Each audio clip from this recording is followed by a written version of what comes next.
snot-nosed, English giant, twerp, scumbag, fuckface, dickhead, asshole! Dirt-eating piece of slime, you scum-sucking pig, you son of a motherless goat!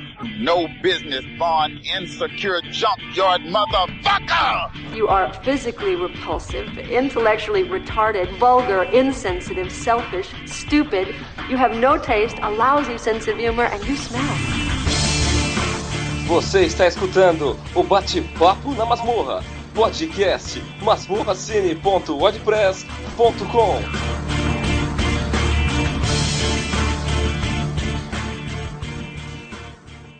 Tá um banner meio rodando aí no fundo aí, porque não deu pra gente providenciar nada. Espero que o pessoal não fique tonto, né? Com o banner rodando aí. Mas é isso, né? Boa noite, bom dia, boa tarde, dependendo do horário que você vai acessar essa live. Eu sou a Angélica Hellish. E eu sou o Marcos. Hoje nós estamos aqui para um BPM clássico, que é daqueles que não tem uma pauta específica, mas a gente fala das coisas que a gente andou assistindo, o que a gente achou legal de comentar com vocês. Eu sou uma pessoa muito insone. Quem me segue nas redes sociais sabe quanta insônia que eu tenho, né? E aí eu assisto um monte de coisa. Porque não consigo dormir. Aí eu assisto um monte de coisa, meu. Então é isso, né? Mas eu tenho algumas recomendações aqui. Eu sei que o Marcos também tem, né, Marcos? E é o tal negócio. Eu tô de olho nos comentários aqui do chat do YouTube. Quando você comentar, você já dá um salve pra gente, já fala se o áudio tá legal. Que isso é mega importante, né? E quer você começar a falar, então? Que aí eu deixo rolando uma cena de Oppenheimer aqui. Sei lá, mas deixa eu só acessar primeiramente aqui. Tu vai falar, aliás, eu te entreguei tua temática, né? Uma das coisas das quais eu vou falar é que eu assisti Oppenheimer e queria compartilhar aqui algumas impressões, né? Legal. Deixa eu só acessar aqui, mas vou ter que acessar sem áudio. Deixar o áudio baixinho, né? E agora o YouTube tá assim, né, galera? O YouTube fica passando um monte de comercial e você não consegue nem mais deixar, né? Verdade. Mas aí, tu quer começar com a tua recomendação? Já entreguei, né, a tua recomendação que você vai recomendar Oppenheimer. Isso, exatamente. O filme aí que acabou sendo um grande ganhador do Oscar, né? Mas esse filme tem algumas outras coisas que, como eu já falei aqui, eu não tô nem aí pro Oscar, continuo não preocupado com o Oscar, enfim. Mas tem algumas outras questões em relação a esse filme que tornam ele um filme interessante de se comentar. Uma das coisas é que ele é um filme que ele é 180 minutos, é um filme longo, e ele é uma biografia de um cientista. Mais ou menos, né? A gente já chega lá. E ele acabou sendo o filme desse tipo mais bem sucedido. Ele acabou tendo uma bilheteria de quase $1 bilhão, né? Uma coisa impressionante. Mas eu acho que tem muito a ver com o que eu ia falar agora. Ele não é exatamente uma biografia desse cientista do Robert Oppenheimer. Ele, na verdade, ele pega um recorte que é do Oppenheimer na faculdade, na universidade, e vai até o momento após a Segunda Guerra Mundial em que ele perde as credenciais do Comitê de Segurança lá dos Estados Unidos. E ele fica inviabilizado também dele integrar o Comitê para Energia Nuclear. Então, na verdade, pega esse recorte da vida dele e, na verdade, o filme é muito mais uma biografia do projeto Manhattan, do projeto da criação da bomba atômica que foi usada em Hiroshima e Nagasaki. Talvez por isso também o filme tenha tido tanto apelo para o público, além de ser um filme do Christopher Nolan, que é um diretor que tem muito apelo.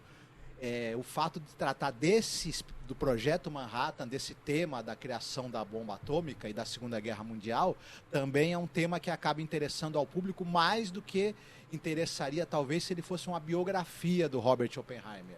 Entendi. E aí que eu acho que algumas coisas... Eu vou tentar não repetir muito do que...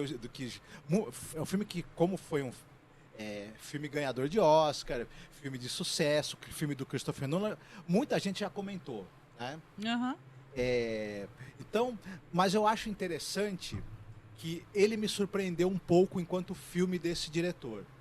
Eu andava, assim, eu gosto muito do Christopher Nolan, mas os últimos filmes dele me pareceram que eles dependiam no roteiro do filme de ter um conceito ali muito curioso, muito interessante, e que às vezes o Nolan caía na tentação de ser explicativo demais e o filme depender muito de ser uma representação material daquele conceito que ele tinha. Seja um conceito relacionado com física, com o espaço, com o tempo. E eu achava que, às vezes, contar uma história, o ato de contar uma história, envolver o público, em filmes como Tenet, um pouco em Interestelar também, para mim ficava um pouco prejudicado. E acabou fazendo eu me afastar um pouco de gostar da filmografia dele. Entendi. Nesse filme especificamente, para mim, primeiro que ele se inspira no livro, que é o livro Oppenheimer, o Prometeu Americano, que é um livro que fala sobre a vida do Oppenheimer e muito óbvio da relação dele com a criação da bomba atômica. E dessa vez, esse diretor, o Nolan, ele está mais preocupado em contar uma história, e não só isso. Ele resolveu fazer um negócio que eu achei muito bacana. Ele pega os diversos ângulos que essa história tem e deixa meio que para o espectador tomar suas conclusões. Mas ele não deixa de fazer umas coisas sutis, que é meio assim. Ele mostra o Oppenheimer na faculdade, na universidade, depois mostra a necessidade ali que tinha, né, a discussão que tinha que os Estados Unidos queriam desenvolver a bomba antes dos nazistas, já havia um trabalho ali dos nazistas tentando trabalhar o enriquecimento do urânio para fazer uma bomba deles. E nesse filme é interessante que ele deixa claro que sim, o cara era um judeu americano que tinha vivido na Europa, que tinha observado a ascensão do nazismo e estava muito preocupado com a possibilidade dos nazistas ganharem a guerra. Sim, também é um cara que tinha muitas fantasias narcisistas de poder e de controle. E viu no Projeto Manhattan a chance de meio que tornar realidade muito dessa sanha que ele tinha pelo controle, pelo mando. Ele queria muito coordenar alguma coisa grande e ter o nome dele na história. Já que era um cara que na universidade ele era visto como um nerd, assim, um cara meio problemático, um cara que ele não conseguia trabalhar direito no laboratório, ele fazia física, óbvio, né? E quando você é um estudante de física que não se dá bem no laboratório, um dos professores, isso é interessante no começo do filme, pegava muito no pé dele e avacalhava ele porque ele era um desastre no laboratório. E ele tenta, o Oppenheimer, envenenar uma maçã para dar para esse professor. E aí a gente começa a ver um subtexto que esse filme é muito feliz em dar e mostrar, digamos assim, o lado filha da puta desse personagem. Né? O lado mau, o lado, digamos assim, eticamente questionável dele e o quanto ele era capaz de ódios, de frustrações, de inveja. E ele dá esse esboço de quem era esse cara já na faculdade e do que ele vai se tornar quando ele tem a chance de entrar nos meandros do poder. E eu achei muito bacana. Tem uma cena muito boa também. É famoso aquele trecho que ele fala, né? Eu sou a morte, o destruidor de mundos. Uhum. Né? Ele, na verdade, o que acontece? Ele lia em sânscrito. E ele tinha, se eu não me engano, o Bhagavad Gita na estante dele. E ele tinha uma namorada, né, que é vivida pela Florence Pugh, que depois é uma mulher que, mesmo depois dele casado, ele continua tendo um relacionamento com ela, só que é um relacionamento em que ele, quando ele está precisando de atenção, ele vai atrás dela, depois ele se afasta dela. Ou seja, mó macho, né, boy lixo. Isso, ele fazia esse jogo de só procurá-la quando ele estava interessado em sexo, em companhia, depois voltava para a esposa e largava ela, e ele foi fazendo isso sucessivamente ao longo da vida, e até que ela tira a própria vida, essa moça. Nossa, mas é muito triste. interessante que quando ele lê esse trecho de Eu Sou a Morte, o Destruidor de Mundos, ele tá na cama, nu, ela tá sobre ele, né? Eles estão transando e ela pede para ele ler um trecho em sânscrito. E ele lê esse trecho. E aí o filme sutilmente faz uma ligação ali entre essa coisa, né, Oppenheimer era um cara extremamente mulherengo também, né? Essa coisa toda desse universo masculino do poder, da conquista. Uhum. Então, quando ele tem essa cena em que ele está ali transando, e aí que ele fala essa frase, eu sou a morte, o destruidor de mundos, que depois vai ecoar quando houver a destruição de Hiroshima e Nagasaki, o filme faz essa ligação dessa coisa do poder fálico, do macho frustrado e louco por realizar suas fantasias, né, narcisistas de poder. E é muito interessante a sutileza com que isso vai sendo mostrado ao longo do filme.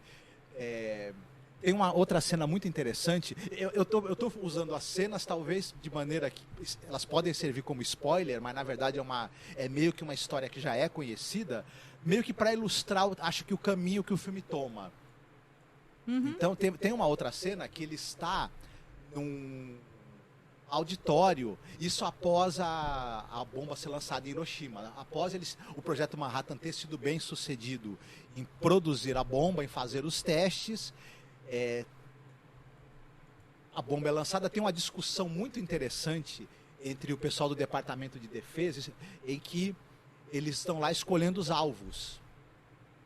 E até tem um cara que ele fala assim, não vamos jogar em Kyoto, porque Kyoto é uma cidade que tem muito valor cultural, e eu passei a minha lua de mel lá. Vamos jogar em Hiroshima, que é uma cidade... Pior que essa conversa é verdade, e né? ela é real, é verdade, sim, porque sim. eu lembro que tem vários relatos e tudo, né? Tem muitos diálogos no filme em que existe uma discussão das pessoas ali, teórica, sobre os efeitos da bomba. Em nenhum momento o valor da vida humana é levado em conta. Porque para essas pessoas que estavam nesse grande jogo do teatro de guerra, a última coisa que elas estavam preocupadas era no valor da vida humana. O Oppenheimer incluído. Eles, na verdade, estavam ali preocupados, sim, vencer a guerra, em intimidar os russos depois, nas discussões que iriam haver depois do término da guerra, e para o Oppenheimer interessava também essa coisa dele realizar esse sonho dele de se tornar, muita gente falando para ele, olha, isso aí vai ser um evento único na história da humanidade, e o seu nome vai se tornar um nome único ali, vai ser lembrado para sempre. Aquilo por uma coisa horrorosa dessa, enchia o ego dele. Mas tem uma cena muito boa que quando ele tem um auditório lotado e ele vai comunicar ali pro pessoal que a bomba foi jogada em Hiroshima e Nagasaki. E na hora que as pessoas vão bater palmas, não tem o som das palmas, começa a ecoar o grito de uma criança. Nossa, barra pesada, hein? E é um negócio assim, e ele tá sorrindo, o Cillian Murphy, que vai viver o Robert Oppenheimer, ele é um grande ator, né? Então ele tá sorrindo com a boca, mas os olhos, ali tem um terror absoluto naqueles olhos, né? Sim. E atrás dele, enquanto ele tá falando, você não ouve o som das pessoas, mas você escuta a parede atrás dele começa a tremer. Caramba! E quando ele vai olhar para as pessoas do auditório, as pessoas estão descascando. Nossa. Então é uma cena muito... Mas isso é uma licença poética também, sim, que é colocada no filme, né? Porque é o tipo de história que, infelizmente, o cara... Duvido que o cara tenha tido esse conflito. Ele teve depois. Aí é que é a grande questão. Eu acho que outra coisa interessante... Eu queria muito dar uma parte rapidinho do que você está falando, porque eu preciso muito que alguém dê o feedback do áudio. Uhum. Entendeu? Quem puder, quem tiver no YouTube, né? Eu não estou conseguindo acessar todas as plataformas, né? Mas tenta pelo menos dar um toque na questão do áudio pra gente, porque assim, o monitoramento aqui quem faz sou eu, né? Durante a live. Não tem como né? Não tem outra pessoa fazendo o monitoramento. Aí eu tô vendo aqui o áudio do Marcos, ó. Quer ver, ó? Ó, o meu microfone, agora o Marcos parou de falar, mas às vezes o Marcos tá falando e tá o tempo todo a minha linha do microfone também se movendo. Eu fico achando que tá vazando o áudio pra Ó, o caramba. pessoal tava falando que o áudio tá bom. Boa noite, tá legal o áudio? Ai, obrigado. É muito bugado esse chat, gente. Uma das piores coisas é esse chat. Não sei o que dizer. Eu vou tentar abrir ele aqui em outra aba pra ver se ele melhora, porque tá bem... Marcos, tu tá vendo como o chat é ruim, né? sim. Ó, como é que eu vou ler esse chat? Não tem como, gente, ler esse chat. Ele é horrível. Ó, aqui alguém respondeu, mas eu consigo abrir? No YouTube aqui, ó, sério mesmo, ó, agora, talvez eu consiga. O YouTube não tá deixando... O meu próprio perfil, o YouTube não deixa ele... Ó, áudio ok. Marcelo, obrigada. Marcelo Ribeiro, boa noite. E a Lawane também. Lawane, obrigada. Então não tá vazando, Marcos. Porque teve uma vez que vazou e eu fiquei traumatizada, cara, com isso daí. Eu fiquei, estragou minha night. Porque Olá, eu falei, Marcelo. caraca. Olá, Lawane. A Lawane, ela é ótima e é ouvinte lá do programa que eu faço do Six Feet Under e tal. Então é bem legal poder contar com a sua presença, Lawane. Obrigada. Então, mas só para concluir, uma coisa interessante de como o filme trata essa figura, que é assim, ele, ao mesmo tempo que estava procurando a oportunidade que todo cientista quer de realizar um feito científico, ao mesmo tempo era fascinado pelo poder e pelo controle e era movido pelo ego também. Ao mesmo tempo, quando ele viu o resultado, ele sim foi tomado pelo horror e pelo remorso durante pelo menos um tempo. Ele teve então remorso. Porque isso é humano. Só que o remorso não impediu ele depois de querer estar à frente, ter um cargo que ele não conseguiu, né? No o comitê. Mais revoltante é que essa bomba, quem conhece a história, né? Tem um zilhão de documentários, né? Sem querer te cortar, só uma pequena parte, que os caras fizeram isso aí como teste. Sim. Era pra testar. Era pra testar em seres humanos. Em seres humanos, isso. Pra ver. Ou seja, a vida humana não vale nada, isso. né? E vale pro Japão também, que eles tratavam os outros países com essa vida humana não valesse absolutamente nada também. Sim. Depois, mais pra frente, e é muito interessante o que o filme, ele tem esse horror ao que aconteceu, e ele começa depois a fazer timidamente, né, passos contra a criação da bomba H, que era a bomba de hidrogênio, que é muito mais poderosa. Mas a grande ironia da história é que, e o filme faz isso de uma maneira que eu também acho muito sutil, muito interessante.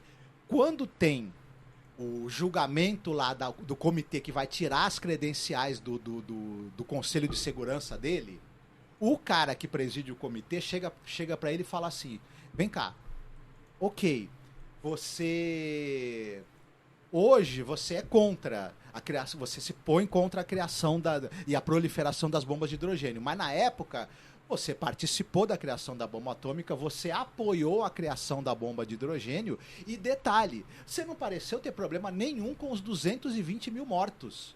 É, claro. E aí, na verdade, o filme usa esse sujeito do comitê meio que para, através das palavras dele, expor também a hipocrisia que fazia parte da postura do Oppenheimer. E é muito interessante que isso evita diálogo expositivo, é no confronto ali com esse cara do comitê que vem à tona também muitas coisas. Isso é bem bacana. Só para completar, tem também o Robert Downey Jr., que é o cara que quer meio que puxar o tapete do Oppenheimer, né?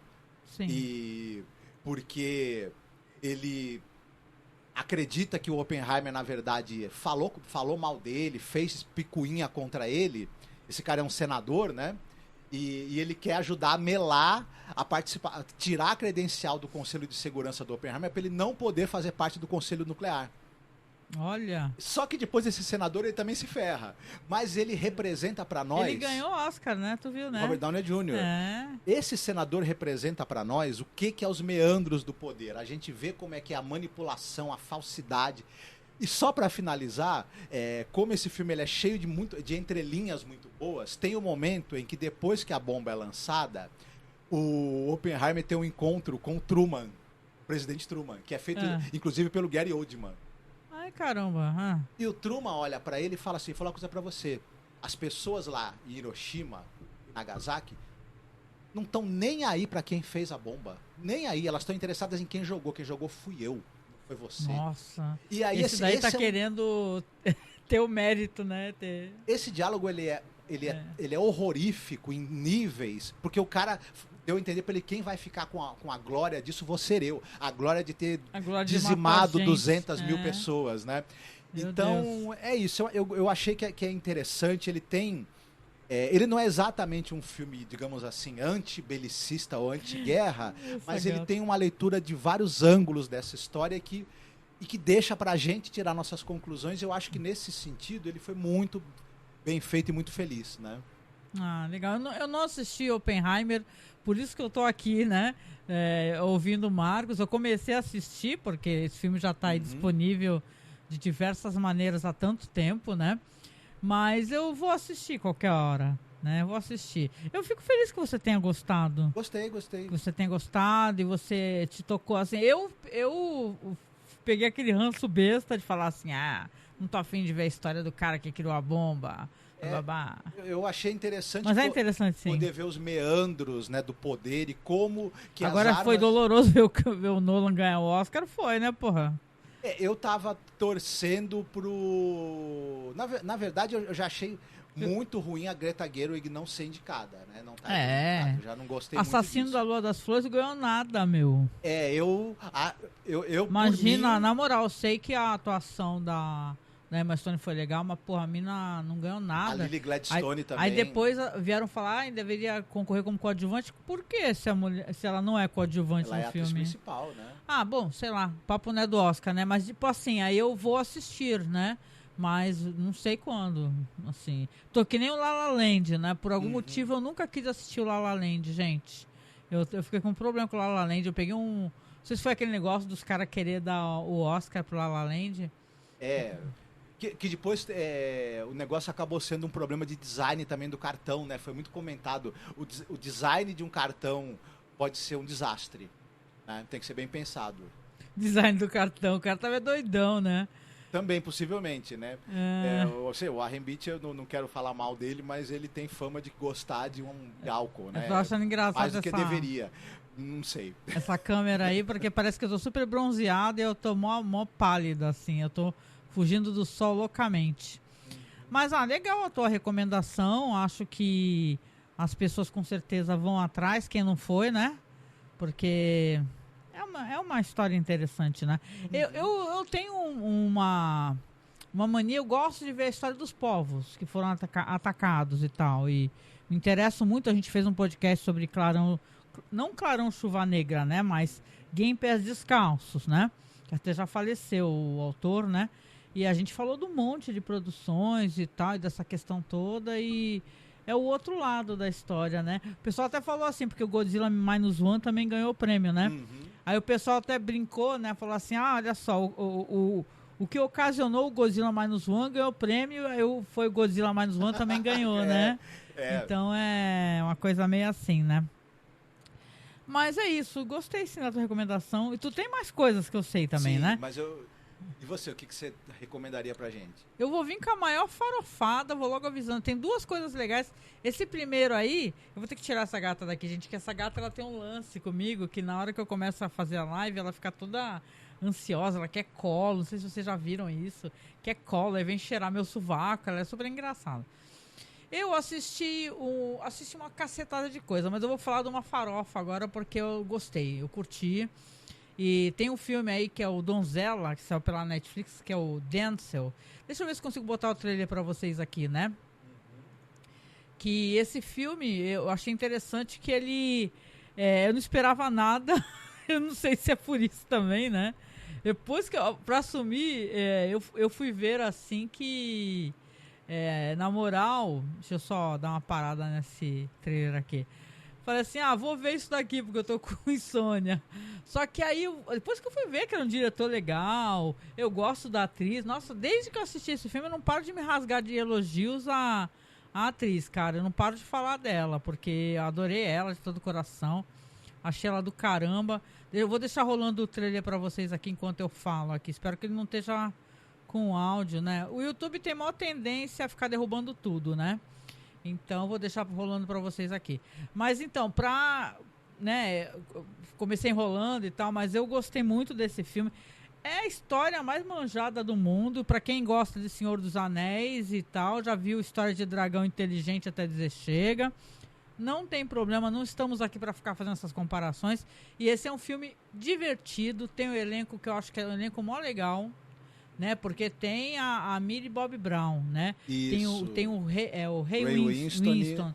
Tem a Robin Wright, a Robin Angela Wright. Bassett. Pô, tem até a Angela Bassett. Ela faz uma pontinha, Isso. né? E o dragão, que é a Choré Agdashlo. Chorei o quê? Choré Agdashlo. Caraca, entendi. O Chorando se foi. Que é da série The Expanse, né? Entre outras tô brincando, coisas. né? O nome foi... Tô tirando uma onda com o nome, mas não conheço a atriz, mas eu gostei da voz, hein? Saca só. Tudo a ver, tu que assistiu, né? A voz é da hora mesmo e tal. Arrebentou a boca do balão. Essa atriz na série The Expanse, aí, claro, ela tá fazendo a voz do dragão, então não aparece o rosto dela. Mas ela, na série, ela faz uma senhora que ela é de um comitê antiterrorista, inclusive daquela que ela preside sessões de tortura. Ela é extremamente intimidante, o personagem dela. Então, acharam a atriz certa para fazer a voz dessa dragoa. Né? Não, é uma história que vai por outros caminhos, né? Porque é assim, né? Sem contar muito spoiler, né? Não estragaria para ninguém. Mas é uma história de uma jovem que era de um reino mais empobrecido. Aí aparece o galã lá e tal, de um reino poderoso, rico. E ela vai se casar com ele. Ela nem quer casar, mas ela acaba indo se casar. E quando descobre, cara, casa com o cara, jogam ela por um buraco, onde tem uma dragoa vingativa pra caramba. E dessa história aí, o interessante é que são várias princesas. Ou seja, eles estão sob maldição, né? E o que acontece? Já que eles estão sob maldição, eles resolvem, né? Falar assim, vou casando o meu filho com várias princesas e jogando tudo, né? Uhum. É bem assim, é bem nesse nível. Mas é legal pra caramba, assim, não tem muito o que falar. Eu acho o diretor um diretor do caramba, né? Depois que eu fui ver que é do Juan Carlos Fresnadillo, pô, o cara é do Extermínio 2, Intacto, né? Que, assistam esse filme do Fresnadillo, que é o Intacto, porque é do caraca. É com o Max von Sydow, o filme é muito bom. É com o Max von Sydow e tem uma parada que ele é tipo... um filme assim do pessoal que joga, é viciado em jogo, então eles são loucos pela... tem um lance, né? Isso é bem interessante no filme, no Intacto, eu tô falando do Intacto, que diferente da farofa aqui do Donzela, que é uma farofa gostosa, né? Gostei. O Intacto é um filmaço do caraco, né? Tem uma parte do filme que os caras estão num bosque cheio de árvores, né? E os caras que estão jogando tem que correr vendados, não pode bater em nenhum tronco. É uma cena do caraco. É claro que, né, tipo assim, tem um que tá jogando com aquele cara e com o outro. É um filme inacreditavelmente foda. E o Fresnadillo é um diretor do caraco. Ele ter pego uma produção dessa na Netflix, melhor tá na mão de um cara como ele, porque eu acho que ele faz a produção ser muito bonita, tem uns efeitos especiais legais. A gente brinca assim, mas não é uma produção vagabunda, sem vergonha. Não. É uma produção bem feita, né? Aí é uma coisa que esse filme tem um roteiro de um cara que é o Damazeau, enfim, não sei como se pronuncia o nome dele. Que ele escreveu o Velozes e Furiosos 10 e o Fúria de Titãs 2. Na hora que eu soube disso, já me deu uma... Esse cara, ele basicamente não é um bom roteirista. E esse filme, se ele tem um problema, eu também gostei do filme, né? Se ele tem um problema sério, é o roteiro, que ele é um roteiro muito derivado e que apela, assim, para todo tipo de conveniência, assim, possível e imaginável. Porém, e era um tipo do roteiro que, se ele cai na mão de um diretor que não é talentoso e se não tem um elenco que segura as pontas, a Millie Bobby Brown, a Choré Agdashlo, a Robin Wright, esse pessoal, olha, olha, moças, vocês seguraram esse filme nas costas, porque o carisma da Millie Bobby Brown, a atuação dela, conduz a gente, e a gente acaba até esquecendo das conveniências sem vergonhas que tem. E o Fresnadillo, ele é um cara que ele tem um tamanho cuidado com a narrativa, ele sabe construir clima de horror, de suspense. Ele tem uma habilidade muito grande de dominar o tom do filme. E isso salvou esse filme. Porque se fosse pelo roteiro, Olha só, vou ler os comentários de vocês. Obrigada por comentar, gente. A Lawane falou do áudio, mas já agradeci. O Marcelo Ribeiro fala, cadê os cabelos coloridos, Angélica? Pois é, eu passei um vermelho pica-pau aí no cabelo, que eu tô há dias lavando a cabeça e só sai tinta vermelha e virou um vinho, né? E tal. Quem sabe no futuro, né? Então hoje eu tô meio tradicional, é verdade. A Lawane fala assim, não precisa assistir La La Land, hahaha. Esse pode passar, mas Oppenheimer é muito bom. Então vou de Oppenheimer, Marcos. O Larry Sampaio fala, vocês estão muito bem, o áudio e o vídeo estão muito bons. Obrigada, Opa, obrigado, Larry. É a maior preocupação da gente, fora o conteúdo, né? Mas é que nem eu falei pra vocês, gente, vocês sabem, quando não tem ninguém monitorando pra gente, sou eu fazendo a live, conversando com o Marcos, vendo o nosso roteiro aqui, que a gente tem roteirinho, né? Meu mal, e tentando colocar imagens, banner e trailer. Então, obrigada. Mas é isso, eu adorei Donzela. É o tipo de filme que eu sei, gente, vocês não tem isso? Você sabe que se num domingo, assim, no almoço de família, estiver passando Donzela, você vai sentar e vai se divertir, porque é esse tipo de filme. E a hora Daenerys dela, hein? Aquilo é divertidíssimo. Tem uma estilo, né? Daenerys Targaryen, né?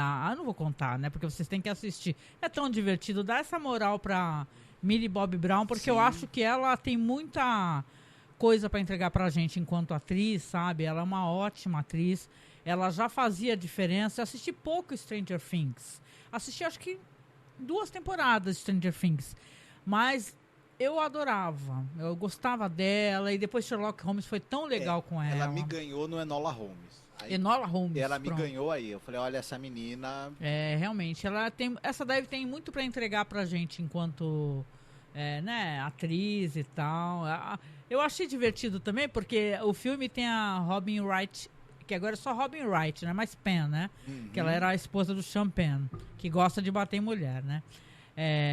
Aí ela é famosa porque ela é da Princesa Prometida, que é um clássico, um filme clássico de donzela, de princesa em perigo, e agora ela faz a rainha malvada, então é hilário, isso é divertidíssimo, sabe? Você percebe que ela tá se divertindo no papel, porque ela faz aquela rainha malvada. O Rei Winston, eu queria até comentar com vocês, porque é legal fazer essas referências. Ele tá uma das melhores adaptações, se não é a melhor, que é de um filme que é aquele o Sweeney Todd, o Barbeiro de Londres e tal, aquela história do barbeiro assassino. A melhor adaptação, porque tem várias, tem pra teatro, óbvio, mas que eu digo assim, pra... Tem a do Tim Burton, mas essa que você tá falando que é a adaptação pra TV inglesa. É pra TV inglesa. Tem até no OK Who, gente, depois eu coloco abaixo pra vocês aí. É maravilhosa a adaptação, tem aquela atriz incrível que ela também está em Guerra dos Tronos, né? Game of esqueci Thrones, o nome dela, mas ela é sensacional. Ela tá numa série australiana que ela é detetive e tal, não tô lembrada. Moça com Brinco de Pérola, ela também ela é faz a esposa do Vermeer, né? E tal, mas então, só porque o cara, eu adoro o Ray Winston e é mó legal ver essas caras conhecidas de filmes importantes, que tem uma carreira legal.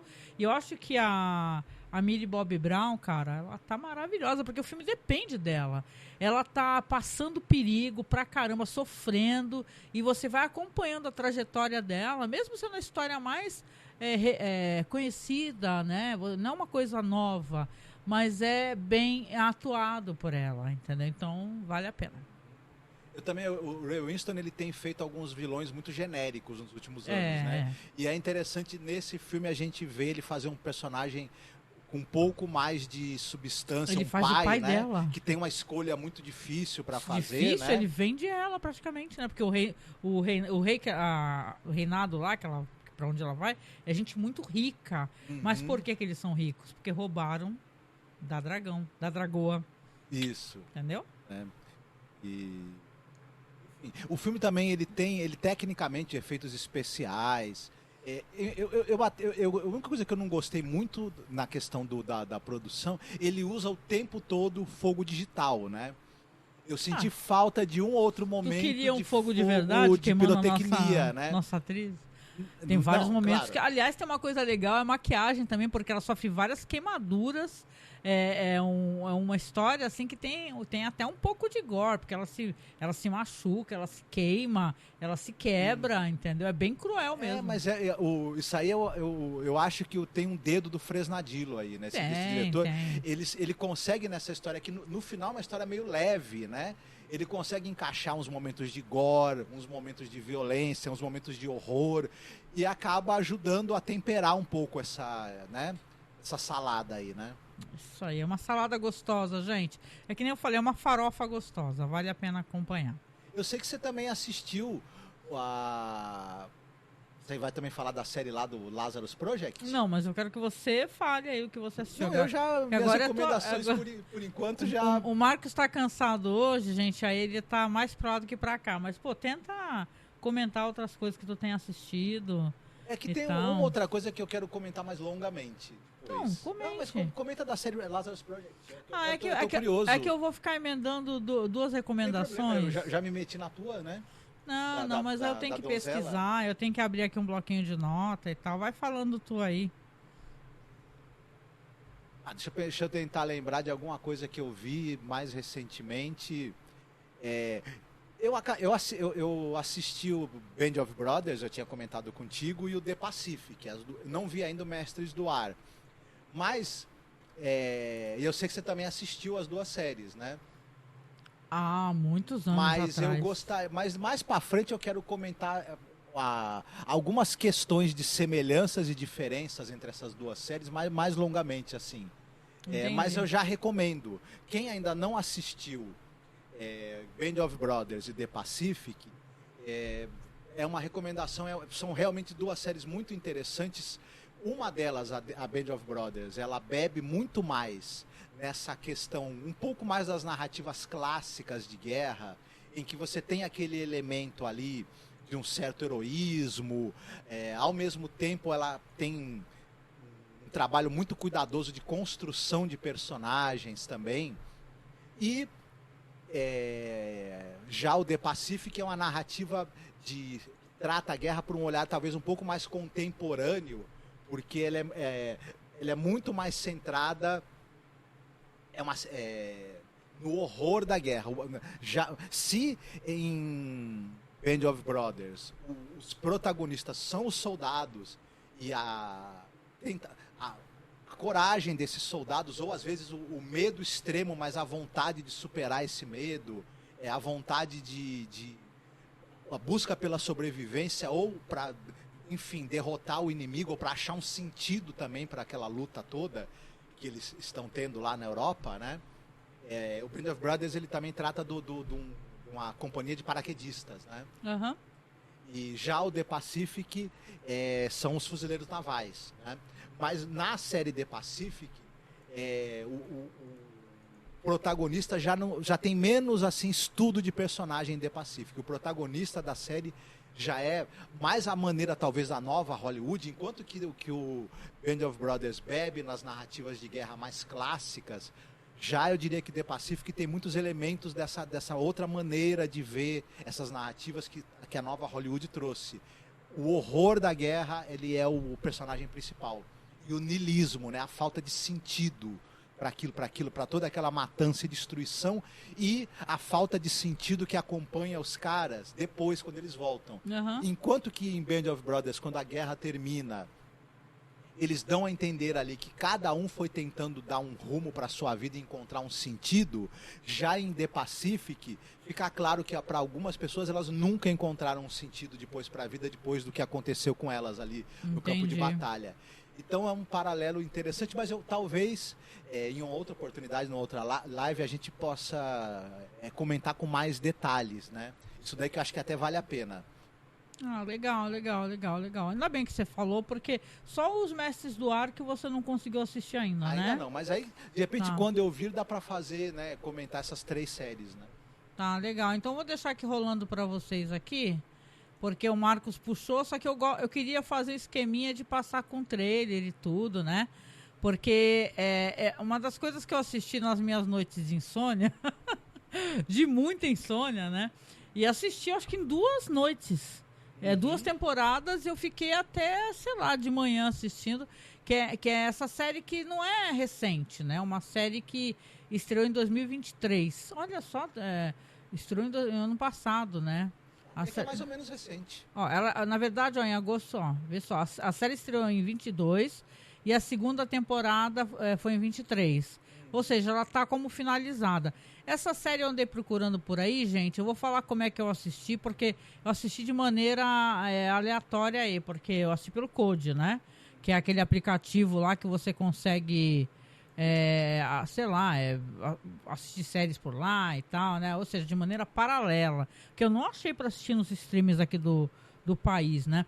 Mas é uma série que trata do seguinte, conta a história de um cara, né? Que um belo dia ele começa a acordar e reparar que ele está vivendo o mesmo dia, né? E ele acaba sendo contatado pelo Projeto Lázaro, o Lazarus Project, né? Que são pessoas que elas ficam rebutando, né? Os dias do... Vamos supor, por exemplo, tem o dia que rebuta...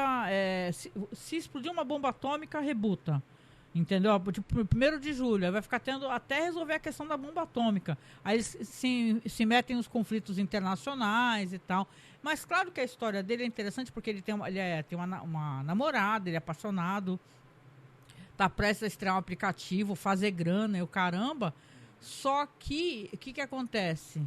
É o Paapa Esseido, né? Que é o ator que faz isso. Não sei nem se tá aparecendo aqui, que eu tava consultando aqui no momento que tava...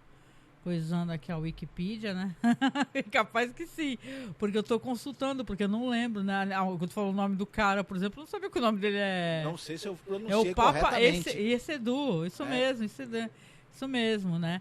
Aí você vê que, bom, de qualquer maneira, né, pra comentar, porque é interessante pra caramba.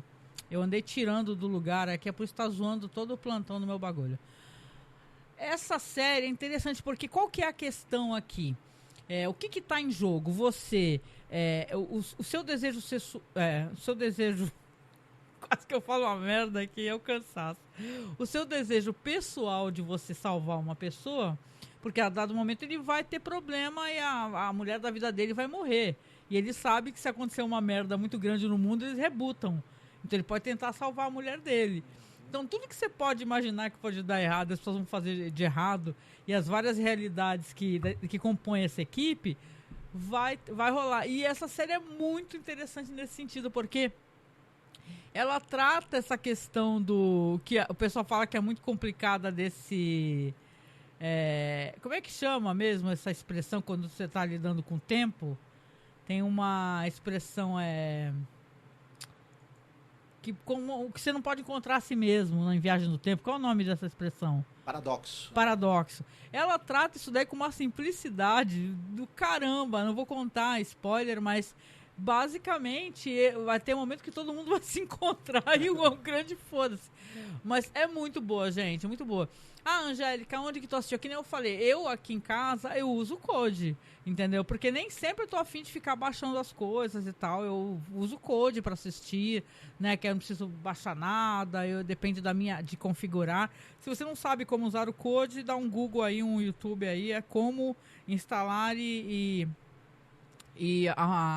mexer no Code aí, que é um programa muito prático para quem gosta de assistir as coisas online sem ter que baixar.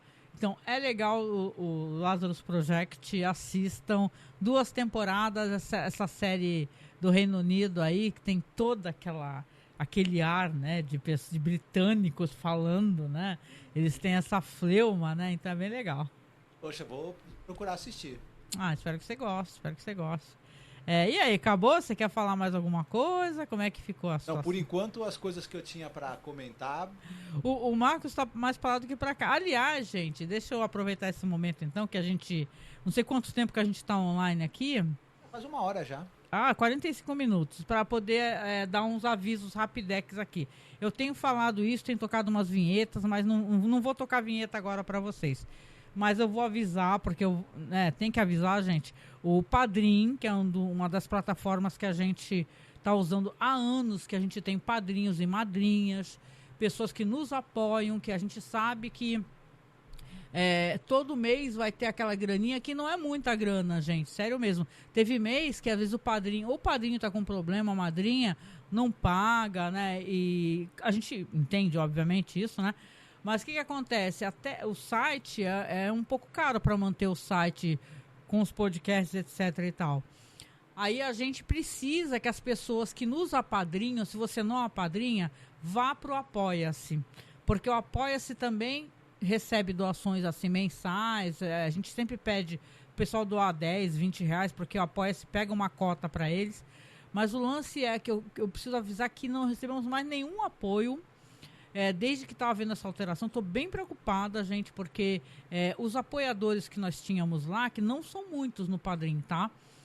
Tem gente aí que, né, vamos cutucar a ferida, né? Tem gente que tem podcast aí que tem 10 mil de apoio, né? Não é nem o nosso caso, sério mesmo. No nosso caso, se a gente conseguir a grana para pagar o servidor do site, a gente fica feliz, mas teve mês que nem isso, né? Mas você está lançando a campanha Quem Padrinha também apoia. Gente, quem apadrinha também apoia. Você apoia-se, né? Porque se não nos apadrinhar, nos apoia-se. Não, ficou ruim isso.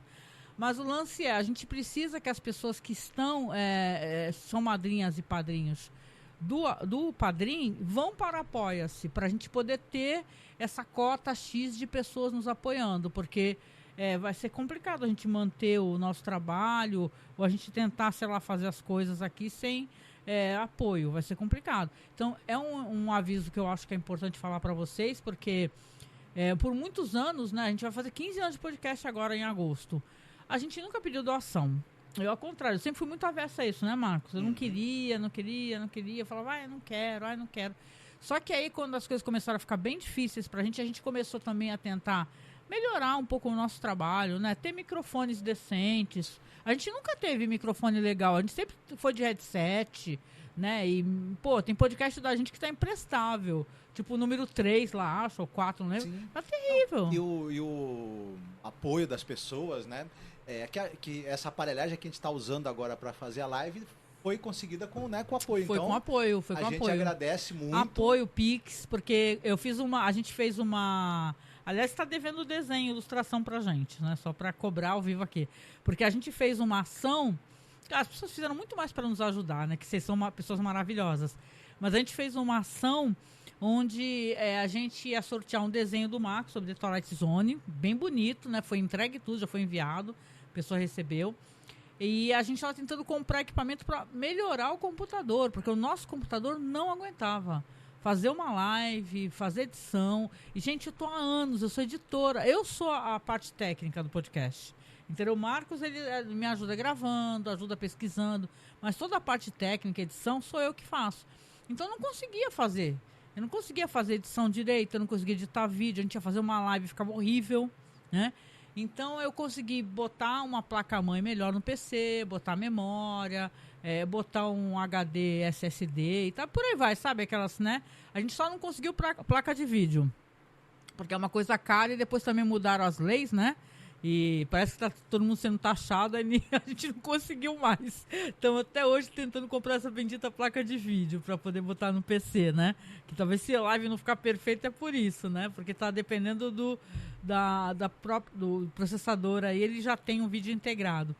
Mas, né, deixando essa questão técnica para lá, só para falar para vocês assim, que aproveitando que ainda falta um pouquinho, né? Que a gente precisa que as pessoas nos apadrinhem mensalmente.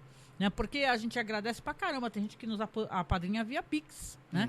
E caramba, obrigada, porque a grana vai lá pra Caixa Econômica Federal, é uma conta que eu tenho poupança lá e tal, a gente só mexe pra poder pagar site, compramos os dois aqui, qual que é o nome disso? É o braço articulado, né? Compramos os 2 braços articulados do... Eu gostei mais do meu. Eu tive que passar o meu pra cá, porque eu não conseguia me mexer com ele aqui. E a gente vai arrumando as coisas aos poucos. Quem sabe mais pra frente a gente troca aqui a cortina, porque essa cortina não é bonita, mas é o que a gente tem. Então a gente pede pra quem gosta do nosso trabalho, tá nos acompanhando, a gente sabe que tem uma galera mesmo que tá há 15 anos com a gente aí, juntinho, ouvindo podcast e tal. Se você puder, e não lhe fizer falta, nos apadrinhe. Porque o apadrinhamento é uma coisa certa, mensal, que eu sei que o Apoia-se vai transferir, eu vou pagar o site. Que essas coisas assim, fora que a gente compra, também a gente pega com a grana que junta, né? Comprar braço articulado, comprar microfone, comprar não sei o quê. Mas, né, Marcos, sem o apoio não tem como, gente. Sem o apoio não tem como. E a gente não, e como o padrinho já mandou aviso, que acho que até maio eles vão encerrar as atividades, a gente tem que conseguir esses padrinhos, essas madrinhas. Gente, nem que seja R$10. Se você tiver, acho que fazem por boleto também, mas se tiver cartão de crédito, tiver como, apadrinha, gente. Nos apadrinhe, você não vai se decepcionar. Nós, além de fazermos as lives, a gente faz pesquisa cinematográfica, tá? Então a gente tenta demais de coração entregar o melhor. Eu faço vários projetos solo, né? Se você tiver acompanhando, você sabe que eu tô falando agora de Six Feet Under. Antes eu falei de Hannibal, e a gente faz Galeria do Terror, Detroit Zone, a gente entrega, né? Então, se você puder, nos apoie. Isso, inclusive a gente tá com uma agenda de podcasts aí, retomando a nossa, né, tema aí do cinema, então tem coisas aí para sair em breve, né? Tem coisas legais para sair. E é isso, hoje o Marcos tá um pouco cansado, né? A gente fez assim meio de improviso. Eu também... tá complicado fazer gravação no calor de 50 graus, assim, estão brincando, mas tá bem quente. Talvez agora quando entrar o inverno, a gente consiga ter mais ânimo, né? Provavelmente. Né, e tal, mas é isso e... Oi. Se tiver um inverno bem como eu gostaria, a gente vai até ter pinguins aqui. Eu queria que tivesse um inverno que a gente fizesse a gravação aqui tomando um chocolate quente, beleza, sei lá. Tem gravação que o pessoal faz tomando café e comendo bolo, sabia? Sim. A gente podia fazer isso. Eu não sei porque não tem um bolo aqui nesse exato momento. Eu sou maior a favor de a gente começar a fazer umas lives comendo bolo e trocando ideia, porque a gente é mó... Chega essa hora da gente, tá todo mundo com fome... Né? Vou fazer isso, né, futuramente, o que o pessoal faz. Eu gosto tanto da Diva da Depressão e eles fazem lá live tomando café. Mas os quitutes que eles têm, eu morro de inveja. Viu? Arrebenta a boca do balão, arrebenta. Mas, gente, obrigada e desculpa ficar... Eu me sinto muito repetitiva, né? Mas eu fico muito preocupada, porque como o padrinho veio falar que vai encerrar as atividades, eu não vi a gente receber novos apoios no Apoia-se. Aí eu falei, né? Aí você está se perguntando, mas e aí, o link do Apoia-se tá sempre na bio, né? Se você clicar no Linktree ou for lá no site, masmorracine.com.br, vai estar a lista de links e tá lá o Apoia-se no meio, tá? Vai ficar também aqui abaixo, depois eu faço a edição. E é isso, né, Marcos? Chega, né? Você tá cansado e esse BPM é o BPM do atropelo, porque ninguém mais aguenta o calor aqui, gente. Tá horrível. As gatas, tem uma gata aqui que eu queria mostrar pra vocês agora, que não dá pra mostrar, que a gata basicamente, é que se eu levantar, ela tá de barriga pra cima pegando o vento do ventilador. Desesperada, tem uma outra aqui do lado desesperada também, tem um gato branco que eu arrumei, que ele é narigudo, parece o Adam Driver, esse gato. Eu brinco, ele é muito fofo, mas eu falo que ele é narigudo, esse gato. Pois é, eu diria que vocês todos fiquem muitíssimo bem, tenham uma excelente semana. Vocês que, como eu, não gostam de calor, resistam, porque está no finzinho, em breve vai terminar. E você que está nos ouvindo que gosta muito de calor... Tem ar-condicionado, você já teve certeza. O suficiente por esse ano. Até você, acho que esse ano já teve o suficiente, tem gente, né? Que ama o calor, mas, gente, uma coisa... até isso daí tem que fazer um recorte social, né? Porque, se você ama o calor, mas mora perto da praia, você ama o calor, mas tem ar-condicionado, você não tá no mesmo... Fica mais fácil, né? Fica mais fácil. Mas, gente, obrigada. E é isso, né? A gente se despede por aqui, mas logo mais vai ter mais live. E sábado vai ter mais um programa sobre Six Feet Under. Dessa vez um episódio incrível, que é o episódio onde a morte da vez, né? É de uma ex-atriz pornô. Então é bem interessante. A Viveca. Exatamente. Beijo, gente. Fiquem bem, se cuidem, se hidratem e a gente se encontra por aí, beleza? Tchau. Falou, beijo. Tchau, tchau. Everybody knows that you cradle the sun, living in